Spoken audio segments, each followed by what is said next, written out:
Hola, ¿qué tal? ¿Cómo están? Muy buenas tardes. Sean bienvenidas y bienvenidos a una emisión más de este espacio denominado Divulgadoras Mexicanas. Esta estrategia creada por el Consejo de Ciencia, Tecnología e Innovación para acercar hasta ustedes, pues de viva voz de las creadoras del conocimiento y las divulgadoras, su experiencia y cómo es trabajar en este ámbito. Hoy estamos muy contentos, estamos muy felices de recibir a la doctora Carmen Sánchez Mora. Doctora Carmen, ¿cómo está? Muy buenas tardes, bienvenida, bienvenida. Le abrazamos aquí en el estado de Hidalgo. ¿Cómo se encuentra? Gracias. Muy bien, muy emocionada, gracias. Qué bueno, y nos da mucho gusto tenerla. Le recordamos a todo nuestro auditorio que podrá hacer preguntas y respuestas a través de las redes sociales en los comentarios o bien en la caja de preguntas y respuestas a todos los que se encuentran aquí en la plataforma de Zoom. Bien, primeramente leeré un poco de la reseña de la doctora Carmen. Ella estudió biología en la Universidad Nacional Autónoma de México, la maestría en ciencias en la Universidad de Stanford, en California, y el doctorado en ciencias en la UNAM también. Desde hace 25 años se dedica a la investigación sobre el aprendizaje informal en los museos de ciencia, campo en el que ha dirigido 11 tesis de maestría y 9 de doctorado, además de tener publicaciones sobre el tema en diferentes revistas especializadas. Ha coordinado 3 volúmenes sobre investigación en museos de ciencia, editados por la Dirección General de Divulgación de la Ciencia de la UNAM, que es donde elabora actualmente. Entonces, doctora, le cedemos el uso de la palabra y nuevamente gracias por aceptar la invitación. Muchas gracias. Pues quiero comenzar agradeciendo esta invitación, eh, que es muy importante para mí, y la presencia del público, que supongo que es grande, y en particular a algunos invitados muy queridos que sé que me están acompañando en esta ocasión. Entonces voy a compartir mi pantalla para iniciar.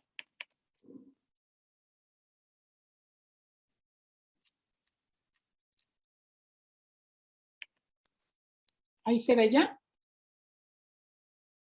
¿Se ve? Aún no, doctora. Aún no. A ver, permítanme un segundo. La voy a abrir.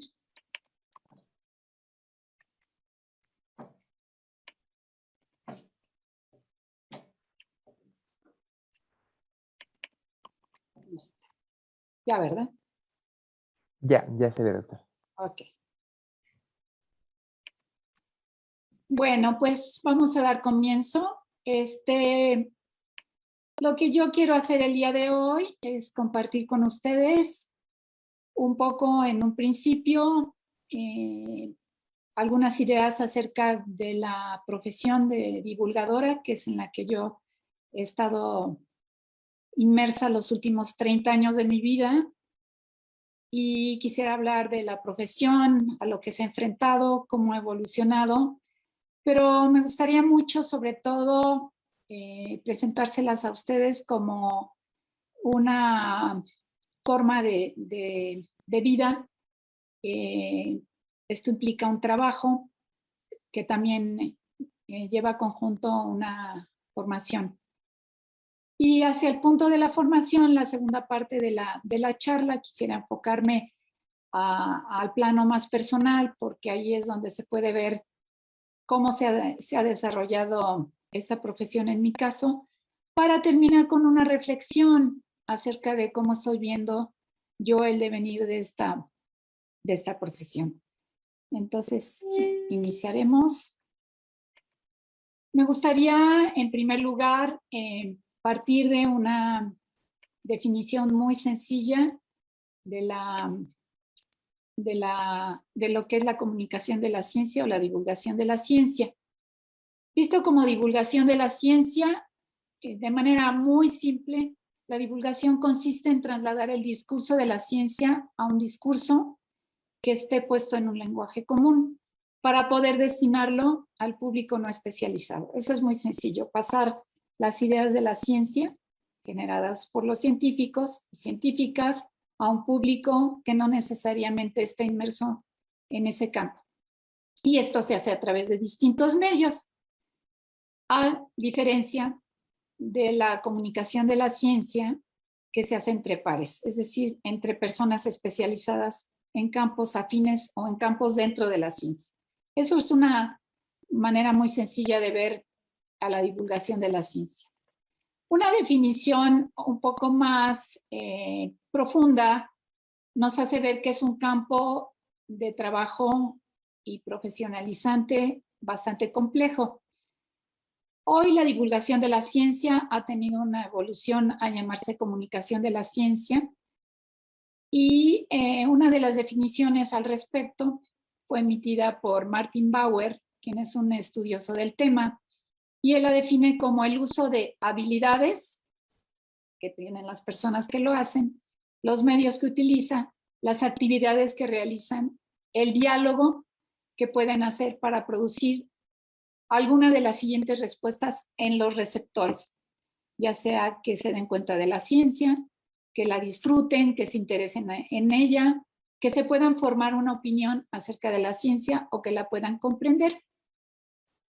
Me gusta mucho esta definición de Martin Bauer porque con ella podemos tener una idea de que la comunicación de la ciencia la podemos ver desde sus resultados, desde la investigación o desde la evaluación. Pero hay muchísimas otras por allí. Lo que yo quisiera hacer muy patente es que este campo profesionalizante es el de la comunicación de la ciencia, es un fenómeno muy complejo. Necesariamente para entender esta complejidad tenemos que remitirnos un poquito a su historia, porque además la comunicación de la ciencia puede tener varias miradas. Una es verla como un objeto de estudio y en particular a la que yo me voy a referir es a la comunicación de la ciencia en la práctica, que creo que es sobre todo el espíritu que anima a la charla del día de hoy. La comunicación de la ciencia actual, además, necesariamente implica la multidisciplina. Y como la ciencia misma, para estar posicionada ante las necesidades de la sociedad, necesita tomarla en cuenta. Incluso actualmente se piensa que la comunicación de la ciencia no está completa si no tiene incorporado el lado humanístico y el lado artístico incluso. Voy a hablarles un poquito entonces del contexto para que se entienda cómo está estructurado este campo de trabajo.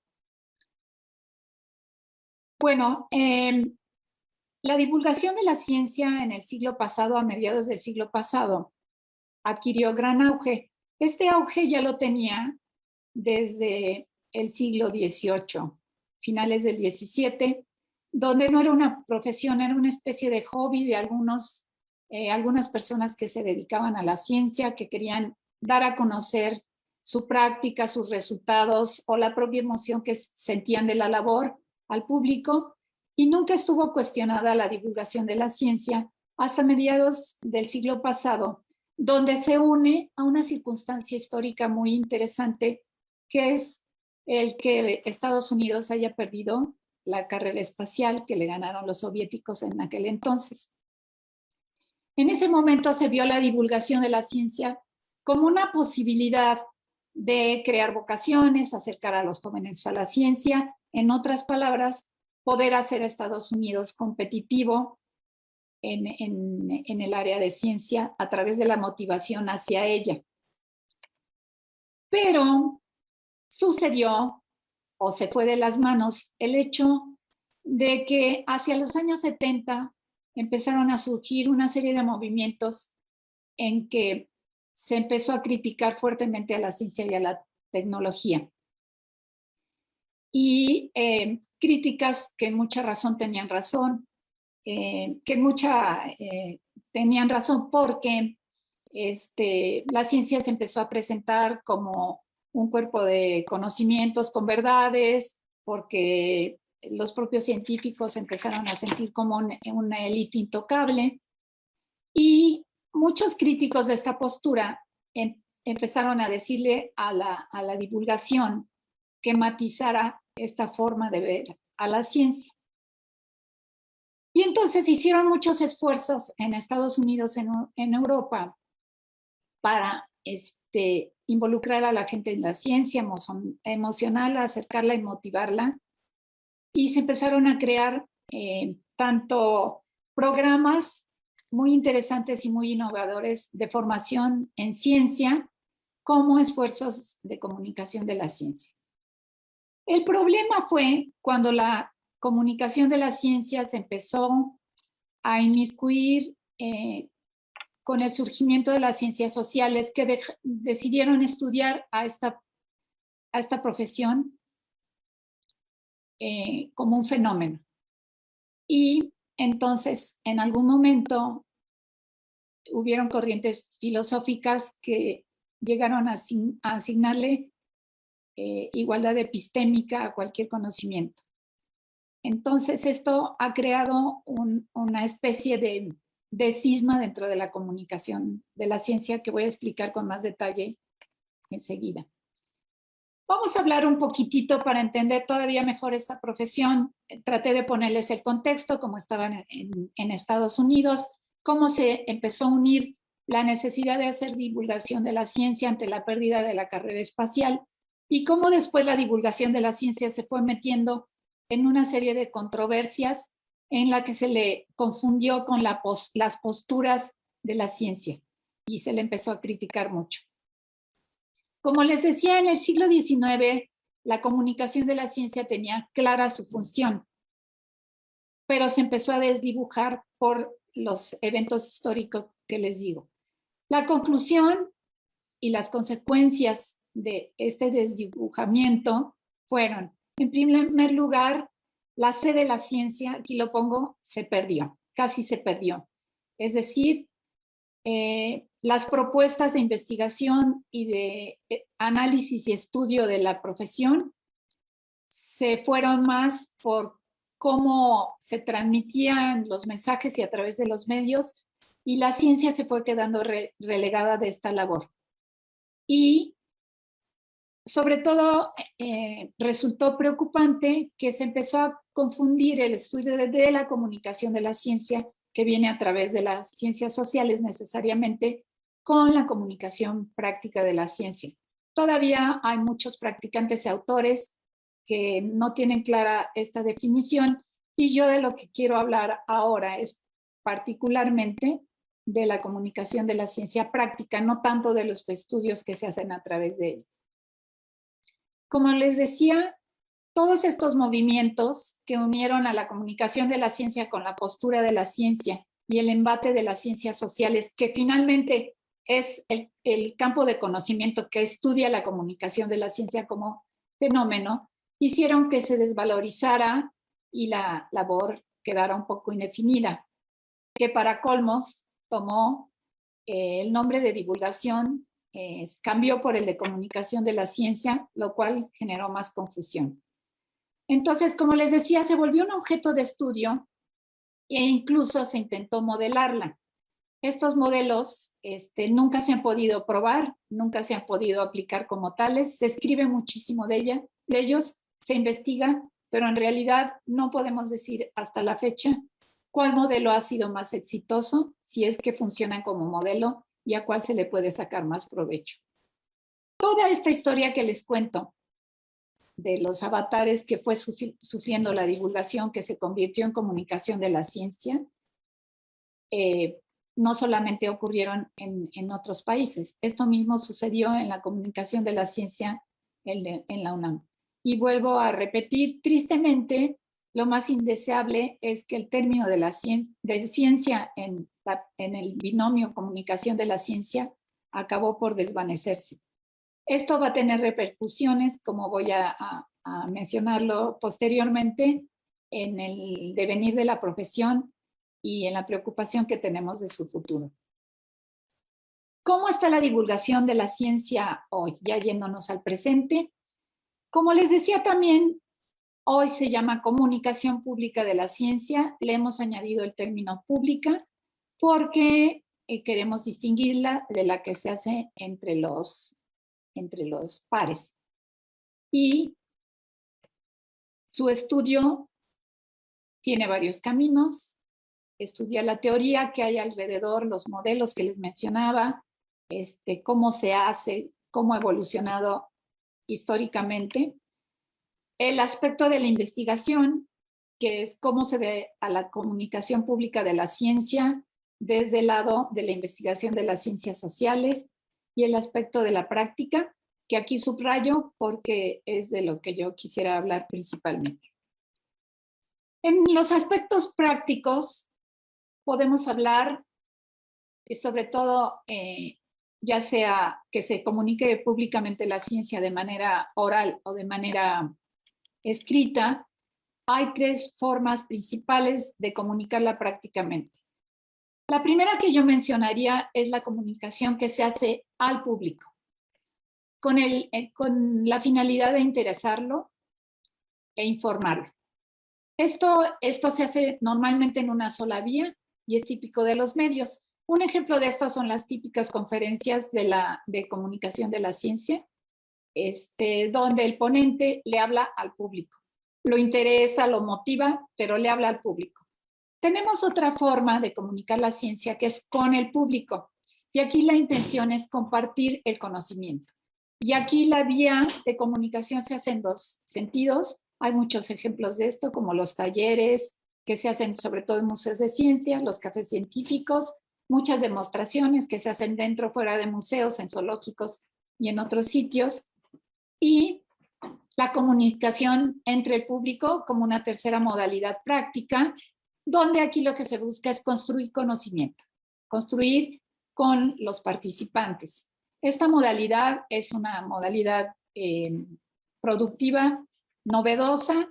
Un ejemplo de esto es la llamada ciencia ciudadana, que consiste en armar proyectos de investigación entre los expertos y los ciudadanos, donde se va construyendo conocimiento, pero que sin la influencia de la ciudadanía es imposible construirla. Un ejemplo muy bello de esto es cómo se construyeron las rutas de migración de la mariposa monarca. Si no hubiera sido por las poblaciones mexicanas que se involucraron en un proyecto de ciencia ciudadana, dando seguimiento y pasando información a los científicos, no se hubieran podido reconstruir estas rutas porque no les hubiera dado tiempo a los científicos de construirlas en el tiempo en que la construyeron con ayuda de la ciudadanía.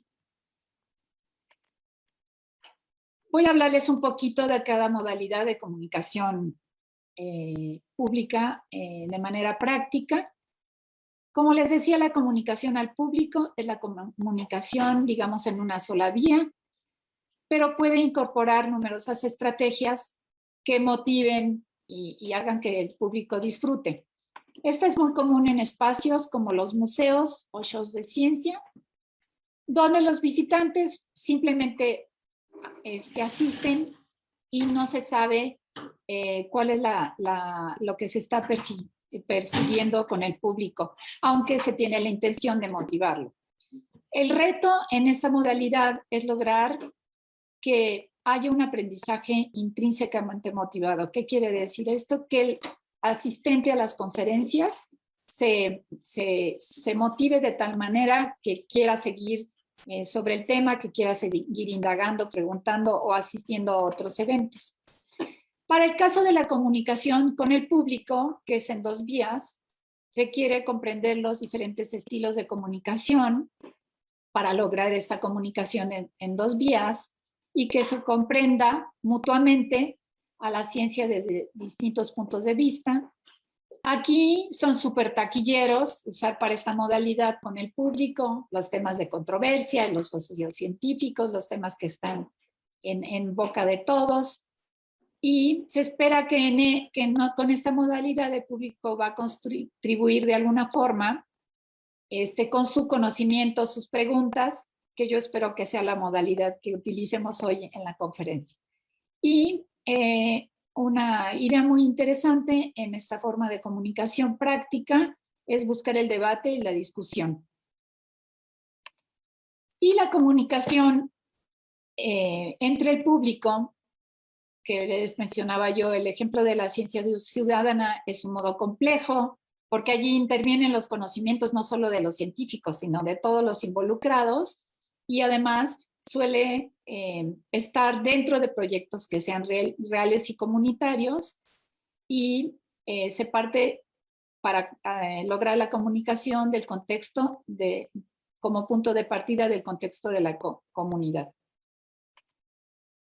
Por otro lado, aparte de los modos de comunicación de la ciencia práctica que les acabo de mencionar, existe lo que se llaman los atributos de la comunicación pública de la ciencia, que estos atributos son los que promueven el involucramiento del público con la ciencia. Y son principalmente los que tienen un carácter afectivo, como emocionar, como involucrar, los relativos a aprender ciencia. O sea, un atributo es que cuando el público participa de estos eventos, en cualquiera de las 3 modalidades que les presenté, aprenda algo, que aprenda acerca de la ciencia, de cómo se hace la ciencia, de lo que se llama la naturaleza de la ciencia, que implica conocimientos, una actitud frente a la ciencia y la comprensión de cómo trabaja el sistema científico. Eso se llama naturaleza de la ciencia y es uno de los atributos que se buscan con esta modalidad de comunicación de la ciencia. Y una más, de preferencia, que aprendan a hacer ciencia, a sabiendas de que no son científicos, pero que sepan usar ciencia instrumental, que sepan plantear una hipótesis, que sepan plantearse una pregunta, que puedan usar alguna de las formas de comunicación que tienen los científicos, etc. Si nosotros cruzamos estos atributos que les acabo de explicar, los afectivos, los relativos a aprender, ciencia acerca de la naturaleza de la ciencia y a hacer ciencia, con las formas de comunicar que también ya expliqué al público, con el público y entre el público, podemos darles a nuestros divulgadores algunas líneas a seguir para que esto se cumpla, o sea, que se lleven a cabo estos atributos en la comunicación de la ciencia de manera práctica, junto con las modalidades de comunicación de la ciencia. Poniendo un ejemplo, si nos fijamos en el atributo relativo a aprender ciencia, para el caso de comunicación al público, que la modalidad son, como les decía, las conferencias principalmente, vamos a buscar una narrativa con un lenguaje accesible. Con esto podríamos llevar hacia la práctica a que el público algo aprenda de ciencia y lo involucremos, aunque sean de una sola vía, pero le incentivemos su interés por lo que estamos comunicando. También me gustaría decirles que la comunicación práctica de la ciencia implica que el que la emite, el divulgador de la ciencia en este caso, practique una serie de habilidades. La más crítica es la más sabida, el conocimiento de la audiencia. Un comunicador de la ciencia será bueno en términos, o será mejor, en términos de que conozca a su audiencia, sepa quién le está hablando, cuál es su nivel cognitivo, cuáles son sus necesidades e intereses. En ocasiones, en la modalidad al público, es difícil saber esto, sobre todo porque nos enfrentamos a públicos muy heterogéneos. Pero el divulgador que va teniendo práctica, luego que vea su auditorio, se va a dar cuenta, son niños muy pequeños, son especialistas, es público con cara de marco teórico, cuidado, sabe por dónde hablar. Por otro lado está la habilidad de adecuar la comunicación a las creencias y valores de ese público. No va uno a ir a pelearse con el público, si parte uno de su conocimiento, este problema se minimiza. Otra muy importante es tener la habilidad de traducir ese conocimiento científico hacia los que no se dedican a este campo. Y el comprender el efecto del contexto en el que se encuentra el público. Por otra parte, otra receta es presentar la información de la manera más estética y clara posible, con una narrativa que que incite hacia la curiosidad, donde se utilicen materiales bien hechos, bellos, apetecibles, para poder involucrar a nuestros receptores. Y la adecuación, como decía, a diferentes grupos que van a estar recibiendo el mensaje. Tiene el divulgador bueno, el divulgador experimentado, sabe cambiar rápido del discurso, no llega con una conferencia preparada para preescolar y si le llegan estudiantes de posgrado se pone a temblar. Tiene que hacer la adecuación, y una forma de hacerlo es teniendo una charla superficial con el público, preguntándoles a algunos cuáles son sus intereses. Bueno, les voy a dar un ejemplo porque ya hablé mucho de cómo se pueden aplicar este tipo de lineamientos a seguir. Hay miles de ejemplos. Yo me vi en algún momento en una circunstancia de comunicar y divulgar el tema de las grasas trans. Esto cuando se empezó a utilizar en el etiquetado de los alimentos y se empezó a pedir que se advirtiera el contenido de grasas trans de los alimentos. Este problema de las grasas trans, el divulgador lo primero que tiene que hacer es pues, saber de qué se trata eso y saber de dónde parte el problema. Lo primero que hay que hacer es investigar, y lo primero que encontré es que como divulgadora y preguntándoles a los expertos es que las grasas trans son un problema asociado a la obesidad y al sobrepeso. Pero bueno, ¿cómo voy a transmitir esto? ¿Cómo lo voy a divulgar? Siguiendo los preceptos, pues sí es un tema que ya de por sí me lo habían dado así, es un tema que se presta a la controversia. Si yo al público le digo que no consuma grasas trans, pues lo dejo completamente indefenso. ¿Qué puede hacer un divulgador al respecto? Bueno, en primera, enterarse que la obesidad genera grandes problemas en la salud, pero sobre todo hay un dato muy interesante para empezar a trabajar la divulgación del tema, que hay un aumento de esta obesidad y sobrepeso en los jóvenes mexicanos, y sobre todo cuando uno ve las cifras de lo que le va a costar al país esta situación de salud, es cuando uno empieza a entrar a la parte que va a ser un gancho hacia el público para atraerlo al tema. Bueno, como divulgador, en este mismo ejemplo que les pongo de las grasas trans, entonces hay que facilitar a nuestro público, en cualquiera de las modalidades que estemos hablando, hay que facilitarles el acceso al conocimiento. Entonces, el divulgador se ve en necesidad de recopilar más información acerca del papel que juegan las grasas de entrada en el organismo y después las grasas trans.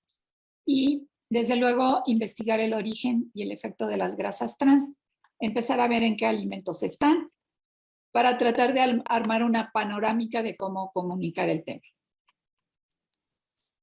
Y pues nos metemos a los terrenos pantanosos en los que nos vemos siempre inmiscuidos los divulgadores. Ya meterse más hacia la ciencia. Pongo como precepto aquí cuidar el lenguaje para no asustar al público. Aquí el punto de partida es que una vez entendiendo la química de las grasas trans y su función en el organismo, claro, todo esto, insisto, con asesoría de los científicos. En primer lugar, hay que alejarse de la satanización en temas como estos y de echar culpas, pero es necesario, cuidando el lenguaje, explicar cómo se forman las grasas trans y aclarar su función. Las grasas trans se forman, dicho dentro de la divulgación de la ciencia, cuando se encuentra que las grasas vegetales, al inyectarles hidrógeno, se convierten en grasas sólidas, como las margarinas son un ejemplo.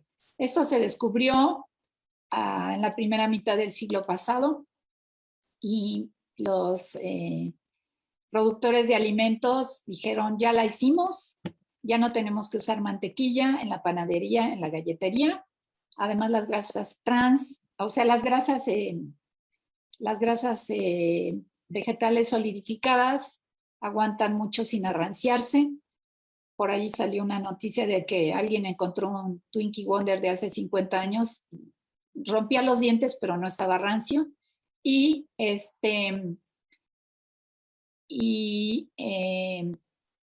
tienen muchas ventajas, son más baratas que la mantequilla, etc. Esto hizo que se tallaran las manos los productores de galletas, pasteles, bollos y demás productos de este tipo, porque se podían producir alimentos de muy bajo costo, con una duración muy, muy larga. Pero hubieron unos químicos que a mediados del siglo pasado le dieron a comer dietas con alto contenido de estos alimentos, las grasas trans, que son las grasas vegetales solidificadas por inyección de hidrógeno, y se dieron cuenta que aumentaban sus índices de obesidad y su sobrepeso. Y dieron la voz de alarma a la comunidad que ya estaba utilizando, a la comunidad industrial que estaba utilizando estos productos, y dijeron, pues lo siento mucho, pero yo ya invertí en maquinaria, en promoción, y ya tengo mis planes para hacerme millonario con esto, y no se le dijo nada a la población. Entonces, por un lado tenemos el problema de que las grasas trans le añaden a la comida por su bajo costo, y además se vio después que cuando se sobrefríen los alimentos se producen grasas trans. Las grasas normales de los aceites sufren un cambio químico y se conservan en grasas trans. ¿Qué hacen las grasas trans en el organismo? Pues hacen cosas terribles. Afectan, dicho por los expertos, la permeabilidad de la membrana celular y hacen que entre sobre todo más colesterol a las células y al torrente sanguíneo. Esto promueve el taponamiento de las vías circulatorias y obviamente problemas cardiovasculares muy severos y otros problemas de salud como los que se representan en esta figura. En otras palabras, las grasas trans, ¿por qué han sido prohibidas? Porque tienen un efecto sumativo sobre el sobrepeso y sobre la obesidad. Esto hay que explicárselo al público. Hay que llamar a esta historia, que es espeluznante, de la industrialización, para que entienda por qué es tan peligroso que en la etiqueta de un alimento diga alto contenido de grasas trans, porque nada más decirle como una cosa coercitiva que no lo haga no tiene ningún sentido ni va a producir ningún cambio en conducta. Pero para el divulgador se encuentra una situación muy compleja porque nosotros vivimos en un contexto, en una sociedad donde, aunque hablemos de la historia y del efecto de la industrialización, nuestra comida utiliza mucho la cocción por fritura. Y como les decía, se ha visto que cuando sobre todo se sobrecalientan los aceites, se produce una transformación química en las grasas que toman la modalidad trans. Y esto no lo podemos ignorar. Entonces, uno de los preceptos que también siguen los divulgadores de la ciencia es estimular el diálogo y el debate con los receptores, ya sea que sean lectores o que sean escuchas de conferencias, donde no se dejen nunca de lado nuestras costumbres, nuestra política y los beneficios de la dieta o los no beneficios, donde se hable de la industria de la margarina y la manteca vegetal, que ahora ya sabemos que son los principales generadores de las grasas trans, el asunto de la conservación de los alimentos. Cuando uno da estas conferencias tiene que tener mucho cuidado y también relacionado con el bajo costo, porque yo he dado esta conferencia en escuelas, en prepas, y me dicen los chavos, oiga maestra, pero ¿dónde me puedo comprar algo de comer? pues prefiero comprarme unas galletas a comprar que están limpias, etcétera, y que me alcanza el dinero. Entonces, uno como divulgador no puede llegar a satanizar sin ver ese contexto. Y en ese caso, pues hay que explicar que tiene uno que tener cuidado en la cantidad, porque uno no puede satanizar el asunto ni darle prescripciones al escucha que vayan en contra de su forma de vida. Lo que sí es muy importante, sobre todo cuando se transmite este tema, es buscar propiciar emociones, hablar un poco de cuáles son los alimentos preferidos por los adolescentes, sobre todo si este es nuestro público mayoritario, y sugerirle algunas opciones más, y sobre todo indicarle que evite los alimentos sobrefritos, lo que se llaman las garnachas. Y bueno, un efecto en las emociones es mostrarle a ciertos públicos cómo un niño de 4 años puede pesar 25 kilos por tener una dieta basada en grasas trans, principalmente. Esto puede sonar a morbo, pero son ganchos que se pueden utilizar con ciertas poblaciones y son muy efectivos. Pero finalmente lo que nos importa con todo este rollo y toda esta motivación es promover en nuestros escuchas la reflexión. Sobre todo, dejarle 2 cosas muy claras y lo más posible en su memoria, que es que vigilen el sobrepeso a través de la medición de la circunferencia de la cintura y que siempre consideren los riesgos que puede tener el hecho de que si su cintura en los hombres pase de los 80 centímetros, en los hombres de los 90 y en las mujeres de los 80. Esa es una receta muy sencilla, pero que puede ser incorporada a la vida cotidiana, que no necesita de mayores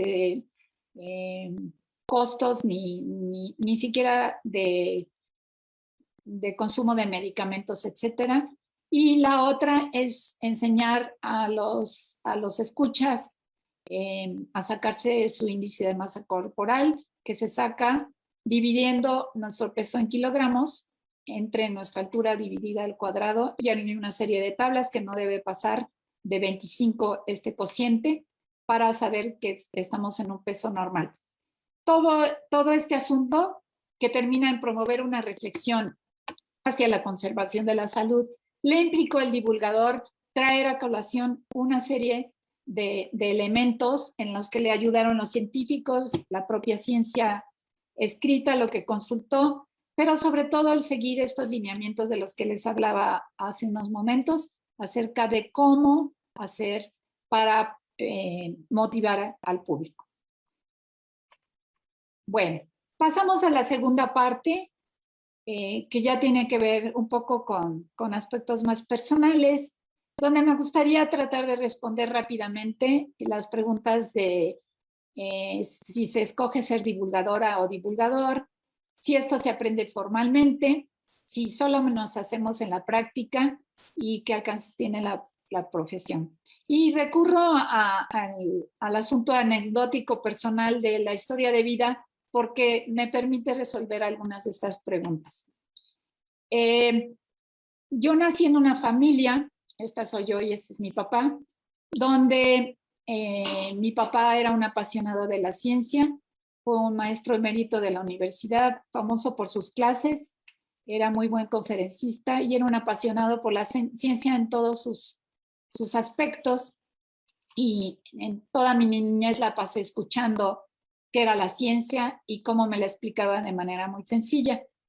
Tuve la fortuna y no fortuna de entrar a una escuela rarísima de monjas, que en ese sentido era horrible, pero el personal de la escuela eran súper científicos, porque la directora de la escuela era una doctora en química de hace 1000 años, o sea, era doctora en química por vocación y además era religiosa, y sus amigos eran los de los mejores científicos de México.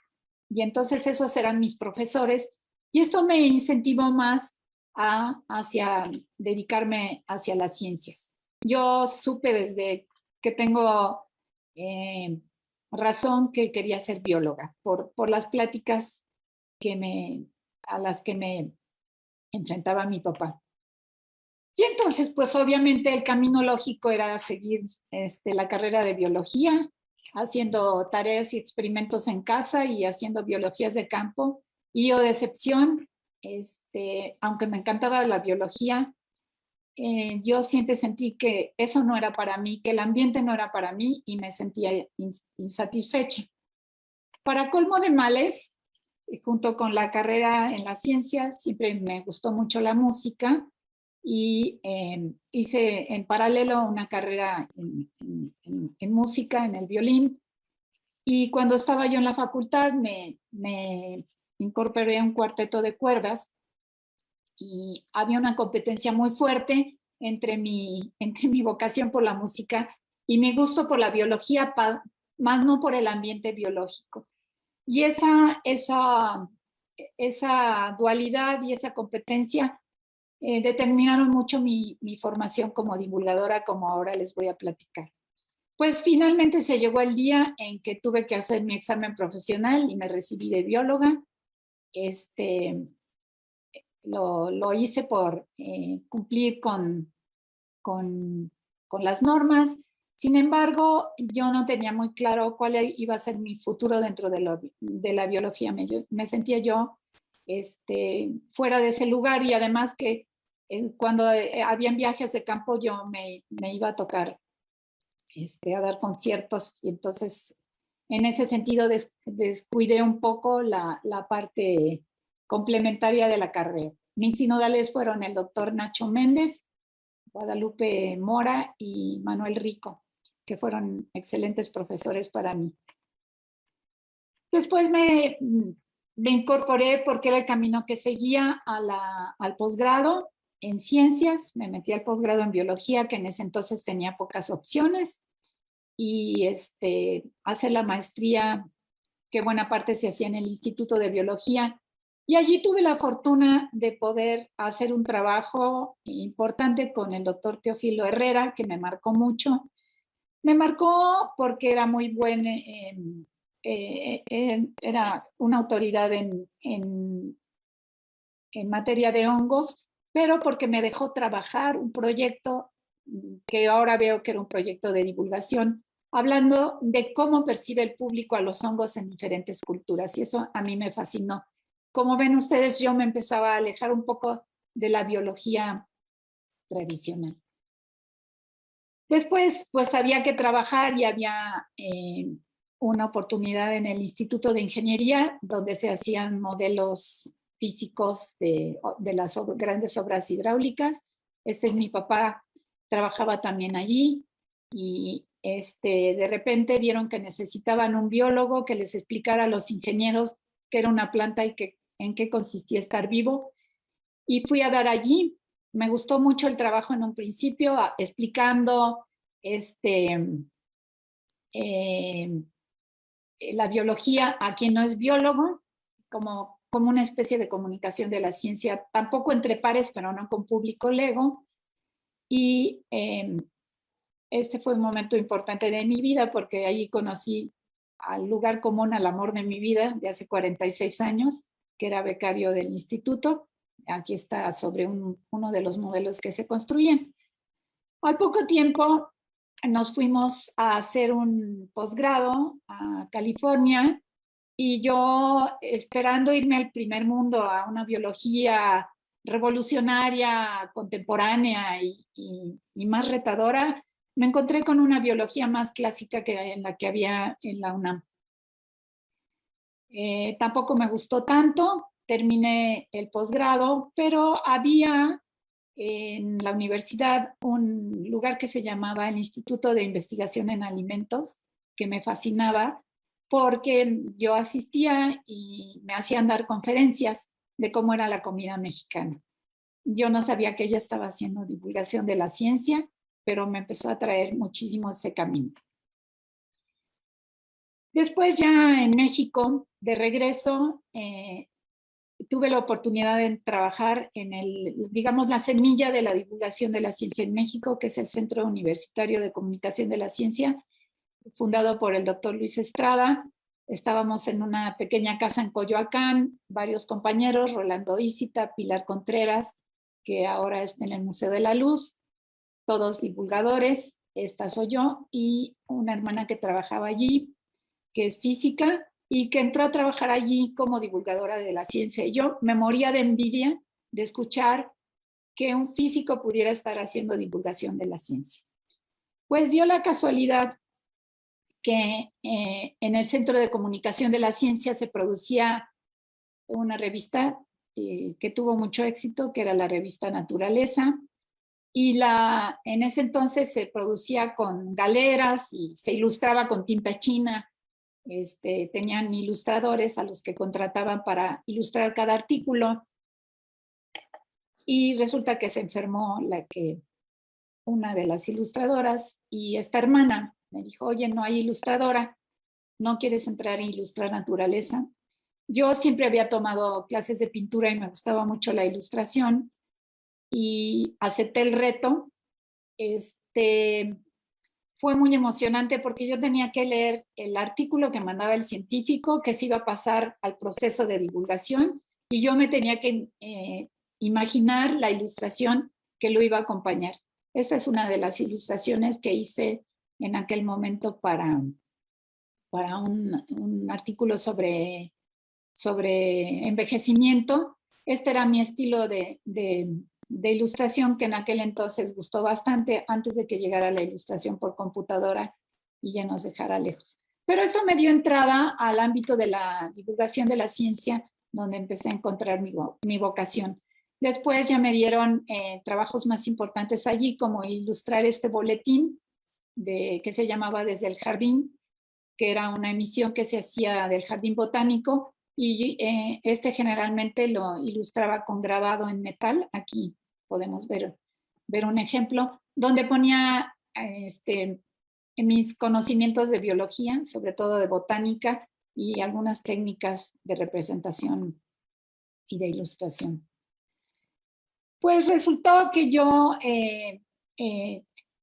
si bien me inicié en la divulgación ilustrando, después había un club de noticias, o una mesa de noticias en el antiguo CUC, pero yo me sentía muy insegura porque sentía que no tenía preparación como divulgadora. Y consulté al doctor Estrada, donde me podía capacitar un poco más, y me dijo: Carmen, váyase a dar clases en escuelas. Y aquí me tienen. Pasé varios años trabajando en escuelas. Trabajé sobre todo en una escuela que me dio la oportunidad de yo enseñar la ciencia como yo quisiera, con experimentos, con juegos, y me la pasaba haciéndoles materiales como este que ven aquí. Está horroroso. Lo que pasa es que eso lo hacía uno a mano, no habían los sistemas que había ahora, cortaba uno letra por letra, ¿no? Pero aprendí muchísimo, aprendí de públicos, aprendí cómo motivar, pero realmente no tuve una formación estricta en ese sentido. Después tuve la oportunidad de pasar un mes en el Museo de Ciencias de Minnesota, y me fascinó la labor de la comunicación de la ciencia a través de los museos. Y regresé al CUC, que ya se llamaba Dirección General de Comunicación de la Ciencia, que ya había erigido el Museo Universum, y entonces hice el doctorado. Quería hacer un doctorado en comunicación de la ciencia, no había forma, no había dónde, ni en México ni en el mundo, y hice un doctorado en enseñanza de la biología, que era lo más parecido a lo que yo quería, que finalmente me acabó sirviendo muchísimo. De mi trabajo profesional he hecho artículos de investigación, libros, los típicos libros de texto, porque se llama mucho a los divulgadores a hacer este tipo de trabajos, ya no como ilustradora, sino como escritora. Y de lo que más me siento orgullosa es de mi producción como divulgadora para niños y jóvenes. Dentro de la colección, como ves, tengo 2 volúmenes: La obesidad y la evolución,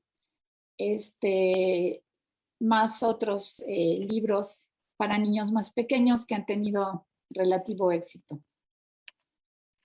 Una de mis aportaciones que recuerdo con más emoción es haber escrito obras de teatro, en particular una que fue bautizada como Artrópodo Barulla, que fue hecha con títeres, unos títeres maravillosos de tamaño de una persona adulta, donde lo que yo hago es enseñarles a niños muy pequeños de preescolar que es un artrópodo, y la obra trata de una hormiga muy conflictuada que quiere saber si es artrópodo, porque solo los artrópodos pueden tener derecho a una herencia en un viaje que van haciendo.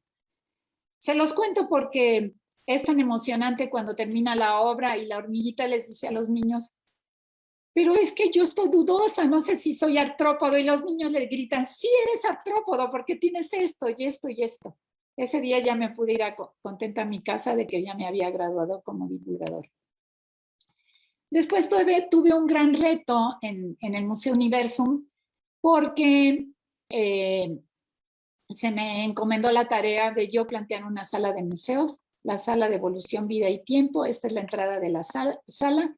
Era un reto porque era una sala que no se podía transformar, era un laberinto, y yo fui adecuando el discurso a ese laberinto y generando una serie de equipos que me he dedicado a evaluar y han tenido relativo éxito. Otra parte de mi trabajo ha sido la investigación en la comunicación pública de la ciencia. He evaluado varias salas de museos, no solo en Universum, sino en otros museos. Esta es la sala de mecánica cuántica, a la que le hicimos reformas a través de los seguimientos de los visitantes, viendo sus comportamientos para saber cómo estaba funcionando la sala. De esta época de mi trabajo, tengo 2 volúmenes que están a la disposición. El de la derecha está en línea, se puede comprar en la Dirección General de Divulgación de la Ciencia. Está por salir uno más, donde se presenta toda la investigación que se puede hacer en los museos y centros de ciencia. Ya para cerrar, porque estamos sobre el tiempo, me gustaría llevarlos a una reflexión final de 3 cosas que me preocupan mucho. En primer lugar, ¿cuál es la actividad que debemos seguir propugnando los comunicadores o divulgadores de la ciencia? Creo que si nosotros seguimos en esta carrera de dejar perder la ciencia, que les mencionaba al principio, ha sido una de las consecuencias de no tener bien clara y delineada la profesión, podemos caer en tener simplemente actos comunicativos donde la ciencia esté ausente. Y eso desvirtuaría nuestra labor. Por otro lado, tenemos la componente de que sí, la ciencia debe ser divertida, accesible, pero sin que se pierda la ciencia. Y esta es una reflexión muy importante que yo invitaría a hacer a todos los jóvenes divulgadores o los que se están iniciando la profesión. Todo se puede hacer mientras la ciencia esté siempre presente. Y por último, cerraría diciendo que tenemos poco personal formado. Hay personal que se dedica a la investigación de cómo se hace este discurso, cómo se transmite, todo lo que les dije al principio de la plática, cuáles son las reglas a seguir para hacerlo más interesante y acercar más al público, pero tenemos pocas personas que se dediquen a esto profesionalmente. Ya tenemos las opciones, como nuestro diplomado y muchos otros, nuestro diplomado en comunicación pública de la ciencia, que arrancará en octubre de este año, más otros esfuerzos que se han hecho prácticamente en todos los países del mundo, pero tenemos todavía poco personal que pueda cumplir con esta labor tan importante. Pues muchas gracias por haberme escuchado y lo que quieran preguntar. Al contrario, gracias a usted, doctora, gracias a usted. Ha sido muy enriquecedora su plática con este ejemplo de las de las grasas, ¿no? Nos hace ver cómo pues algo lo podemos transportar a un lenguaje pues de que todos podemos entender, se nota mucho su experiencia y creo que aparte de la lección que nos llevamos esta inspiración. Vamos a dar un minuto a ver si tenemos preguntas y respuestas. Mientras les recordamos a todo el auditorio que esta plática, para que la puedan ver las veces que ustedes quieran, va a estar en el canal de YouTube Sidnova Hidalgo y asimismo en el portal de Divulgadoras Mexicanas. Ahí se van a encontrar un medio de contacto con la doctora por si alguien desea tener algún enlace. Nos pregunta Leonel, actualmente, ¿a qué divulgadora científica admira o podría recomendar? Bueno, no sé si me estás preguntando por alguna mexicana. Hay muchas compañeras que han hecho carreras muy exitosas, muchas han dado conferencias en estos ciclos y desde luego también te podría mencionar a lo que se llaman los clásicos de la divulgación. O sea, hay autores pues que son lo que tenemos que leer todos los divulgadores casi como una obligación para entrenarnos. Hay muchísima bibliografía en diferentes campos y revistas, por ejemplo, como ves, donde te puedes encontrar a una serie de divulgadores y divulgadoras muy buenas. Es un panorama general, pero sí hay mucho. Y bueno, admirar, pues, es un poco difícil hacer la lista. Son muchos los compañeros que me han antecedido y los que están haciendo carrera en este campo. Muchas gracias, doctora. También nos preguntan, ¿qué consejo le daría a las personas que vamos comenzando a divulgar ciencia? Bueno, yo creo que en este momento esta pregunta está asociada a la formación. Ahora hay recursos para formarse. Yo les conté mi historia porque pues acabé de maestra de secundaria y de prepa porque pues cómo me formaba. Ahora sí hay opciones y mi primera recomendación sería precisamente buscar la posibilidad de formarse académicamente en el campo, porque ya muchas cosas se solucionan de manera directa, ya no hay que recurrir al ensayo y al error, ya muchas cosas están probadas. Si se fijaron al principio de la plática, les di una especie de reglas de cómo dirigirse al público y cómo considerar, cómo emitir el discurso. Entonces, pues mi primera recomendación es tratarse de formar o en campos afines como algunos campos educativos, pero dado que ya existen estas opciones, es lo que yo más recomendaría. Muchas gracias, doctora. ¿Y usted cuál cree que sea en un futuro cercano el mejor medio para hacer divulgación? ¿Cree que siga o que vaya a seguir funcionando pues, la divulgación por medios escritos, estas como infografías, como más dibujos, ¿no? O videos pues ya entre más cortos mejor? ¿Usted cuál cree que es el futuro Mira, en la divulgación? sí, gracias por la pregunta. De base, la buena divulgación parte de un buen texto. Entonces, lo primero que tenemos que practicar los divulgadores profesionales es poder plasmar nuestras ideas en un texto que se convertirá en una conferencia, en un guión de radio, en una película, en un video, que se ponga en las redes sociales, en una infografía, pero que partamos de un buen texto donde haya una lógica, una congruencia, una argumentación. Pero la receta básica, y ojalá sea el mensaje que logre dejarle al auditorio, es que no se pierda la ciencia. La ciencia y cómo se hace, cómo se llega a eso. Con eso, ya se puede incursionar en otro medio. El problema aquí es que no nos coma el medio con el riesgo de la pérdida de la ciencia. Mientras nosotros la tengamos siempre presente, la podamos plasmar en una argumentación lógica, clara y racional, y ya llevarla a las particularidades de cada medio ya es más fácil.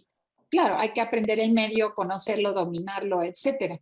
Y ahora con tantos medios que hay, pues el divulgador se puede hacer especialista en uno, siempre y cuando no pierda este asunto de la ciencia que te decía.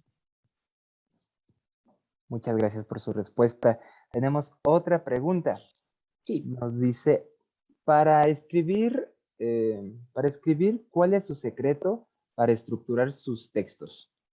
¿Tiene algún ritual, iniciar con alguna pregunta o cuál es la manera cuál es su secreto para que usted empiece a escribir y crear esta estructura?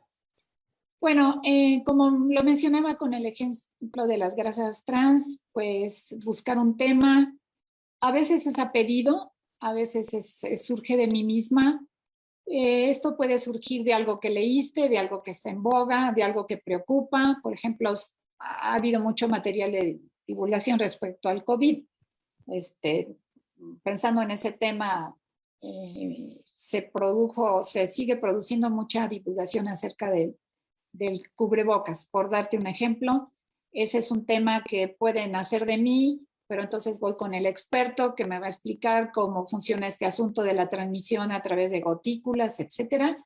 Y sobre esa problemática, como en el ejemplo que ponía de las grasas trans, se puede empezar a escribir con lo que nos dicen los expertos, con lo que leemos, tratando de motivar al público para que se lleve algo, pero siempre dando una línea argumentativa y una narrativa que cuente una historia y que emocione y que sea como una novela, que quiera uno llegar al final a saber el desenlace. Máxime si tiene que ver con la vida personal y con la solución de alguna situación problemática. Muy bien, pues muchísimas gracias, doctora Carmen Sánchez, por esta plática. Gracias por acompañarnos en este espacio. Aquí pues la recibimos con mucho gusto y las veces que desee venir aquí al CITNOVA, aquí en Hidalgo, será muy, muy bienvenida. Muchísimas gracias. Y también a todo el auditorio le recordamos que tenemos una cita todos los días, martes a las 2 de la tarde, para que se registren en los links que se encuentran pues ya activos en todas las redes sociales de El CITNOVA. Y la próxima semana tendremos a la maestra Oriana Trejo con la charla ¿Qué hacemos las astrónomas? Para que también no se la pierdan. Muchas gracias a todas y a todos por acompañarnos y muy buenas tardes. Hasta la próxima.